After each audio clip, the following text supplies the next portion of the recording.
Hello friends, welcome to the second episode of Policy-Based Loksewa's series on international law. On this episode, I'm presenting the Universal Declaration of Human Rights. So let's begin. The Universal Declaration of Human Rights, UDHR, is a milestone document in the history of human rights, drafted by representatives with different legal and cultural backgrounds from all regions of the world. The declaration was proclaimed by the United Nations General Assembly in Paris on 10 December 1948, General Assembly Resolution 217A, as a common standard of achievements for all peoples and all nations. It sets out for the first time fundamental human rights to be universally protected, and it has been translated into over 500 languages. The UDHR is widely recognized as having inspired and paved the way for the adoption of more than 70 human rights treaties and applied today on a permanent basis at global and regional levels, all containing references to it in their preambles. So let's begin. Preamble. Whereas recognition of the inherent dignity and of the equal and inalienable rights of all the members of the human family is the foundation of freedom, justice, and peace in the world.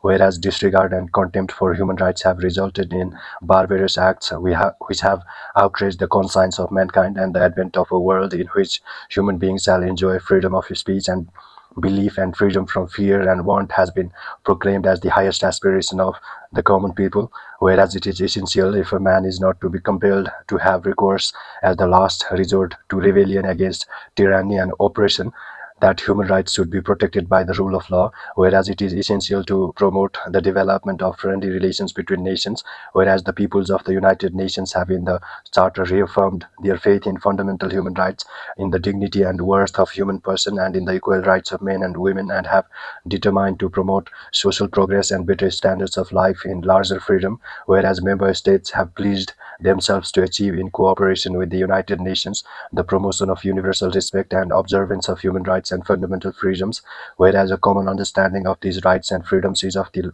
greatest importance for the full realization of this pledge. Now, therefore, the General Assembly proclaims the Universal Declaration of Human Rights as a common standard of achievement for all peoples and all nations, to the end that every individual and every organ of society, keeping this declaration constantly in mind, shall strive by teaching and education to promote respect for these rights and freedoms, and by progressive measures, national and international, to secure their universal and effective recognition and observance, both among the peoples of the member states themselves and among the peoples of territories under their jurisdiction. Article 1. All human beings are born free and equal in dignity and rights. They are endowed with a reason and conscience and should act towards one another in a spirit of brotherhood. Article 2. Everyone is entitled to all the rights and freedoms set forth in this declaration without distinction of any kind, such as race, color, sex, language, religion, political or other opinion, national or social origin, property, both birth or other status. Furthermore, no distinction shall be made on the basis of the political, jurisdictional, and international status of the country or territory to which a person belongs, whether it be independent, trust, non-self-governing, or under any other limitation of sovereignty. Article 3. Everyone has the right to life, liberty, and security of person. Article 4. No one shall be held in slavery or servitude. Slavery and the slave trade shall be prohibited in all their forms. Article 5. No one shall be subjected to torture or to cruel, inhuman, or degrading treatment or punishment. Article 6. Everyone has the right to recognition everywhere as a person before the law.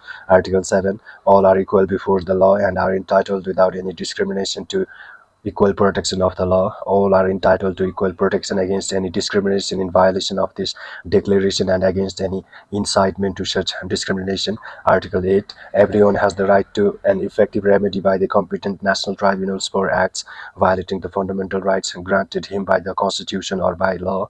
Article 9. No one shall be subjected to arbitrary arrest, detention, or exile. Article 10. Everyone is entitled in full equality to a fair and public hearing by an independent and impartial tribunal in the determination of his rights and obligations and of any criminal charge against him. Article 11. 1. Everyone charged with a penal offense has the right to be presumed innocent until proved guilty according to law in a public trial at which he has had all the guarantees necessary for his defense.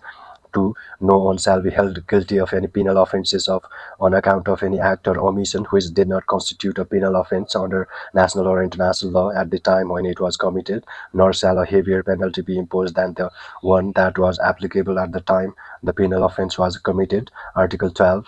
No one shall be subjected to arbitrary interference with his privacy, family, home, or correspondence, nor to attacks upon his honor and reputation. Everyone has the right to the protection of the law against such interference or attacks. Article 13. 1. Everyone has the right to freedom of movement and residence within the borders of each state. 2. Everyone has the right to leave any country, including his own, and to return to his country. Article 14. 1. Everyone has the right to seek and to enjoy in other countries asylum from persecution. Article 2 and Section 2. This right may not be invoked in the case of prosecutions genuinely arising from non-political crimes or from acts contrary to the purposes and principles of the United Nations. Article 15. 1. Everyone has the right to a nationality. 2. No one shall be arbitrarily deprived of his nationality or denied the right to change his nationality. Article 16. 1. Men and women of full age without any limitation due to race, nationality, or religion have the right to marry and to found a family. They are entitled to equal rights as to marriage, during marriage, and at its dissolution. 2. Marriage shall be entered into only with the free and full consent of the intending spouses. 3. The family is the natural and fundamental group unit of society and is entitled to protection by society and the state. Article 17. 1. Everyone has the right to own property alone as well as in association with others. 2. No one shall be arbitrarily deprived of his property. Article 18. Everyone has the right to freedom of thought, conscience, and religion. This right includes freedom to change his religion or belief, and freedom either alone or in community with others, and in public or private to manifest his religion or belief in teaching, practice, worship, and observance. Article 19. Everyone has the right to freedom of opinion and expression. This right includes freedom to hold opinions without interference and to seek, receive, and impart information and ideas through any media and regardless of frontiers. Article 21. Everyone has the right to freedom of peaceful assembly and association. 2. No one may be compelled to belong to an association. Article 21. 1. Everyone has the right to take part in the government of his country directly or through freely chosen representatives. Article 2. Everyone has the right of equal access to public service in his country. Article 3.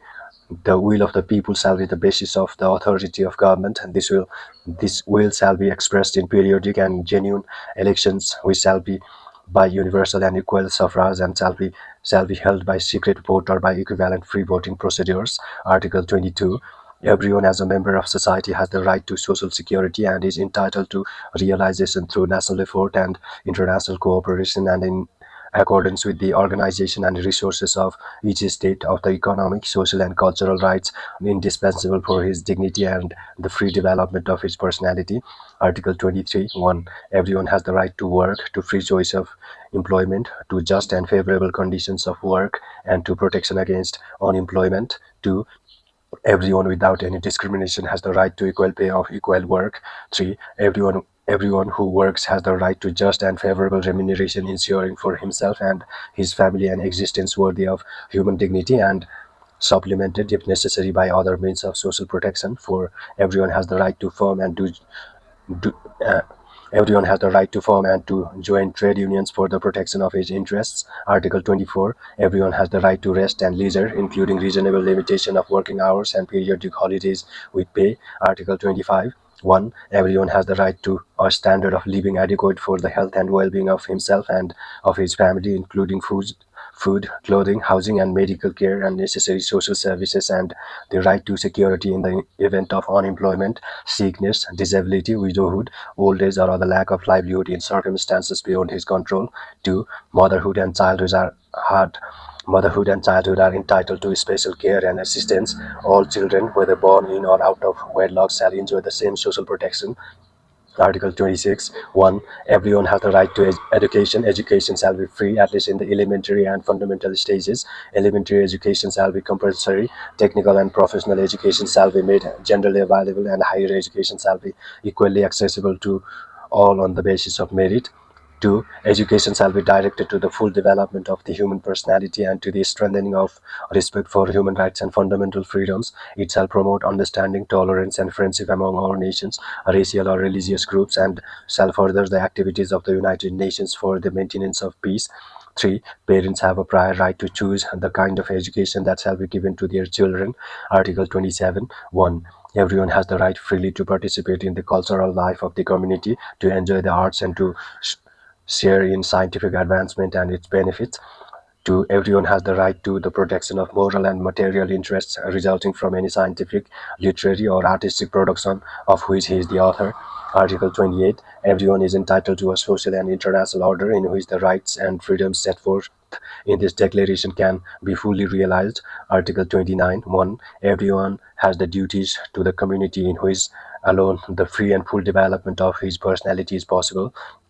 2. In the exercise of his rights and freedoms, everyone shall be subject only to such limitations as are determined by law solely for the purpose of securing due recognition and respect for the rights and freedoms of others, and of meeting the just requirements of morality, public order, and general welfare in a democratic society.